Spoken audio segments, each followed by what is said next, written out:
मुंबईसह उपनगरामध्ये सकाळपासून पाऊस कोसळतो आहे आणि काही वेळापूर्वीच मुंबई उपनगरामध्ये जोरदार पाऊस कोसळलेला आहे।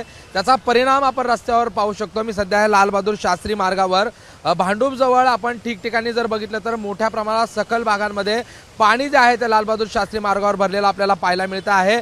भांडूपचा परिसर असेल, घाटकोपरचा परिसर असेल, चेंबूरचा परिसर असेल, मुलुंडचा परिसर असेल, या परिसरामध्ये गेल्या काही तासांपासून जोरदार पाऊस कोसळलेला आहे आणि त्यामुळे ठिकठिकाणी सखल भागांमध्ये मोठ्या प्रमाणात पाणी भरण्याची समस्या मात्र आपल्याला जी आहे ती या ठिकाणी दिसत आहे। आताची स्थिती जर रस्त्यावरची बघितली तर पूर्णपणे नदीचं स्वरूप जणू काही या रस्त्याला आल्याचं आपल्याला पाहायला मिळतं आहे।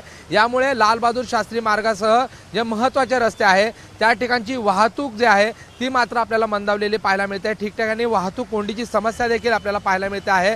खरं तर आता पुढील काही 2 ते 3 तासामध्ये चाकरमाने जे आहेत ते घराकडे परततील आणि अशा वेळेस जर पावसाची ही जी काही रिपरिप आहे ती अशीच सुरू राहिली तर मात्र या चाकरमान्यांना घरी परतताना मोठ्या त्रासाला सामोरं जावं लागेल। कॅमेरा पर्सन हेमंतसह प्रशांत बडे, एबीपी माझा, मुंबई। एबीपी माझा, उघडा डोळे बघा नीट।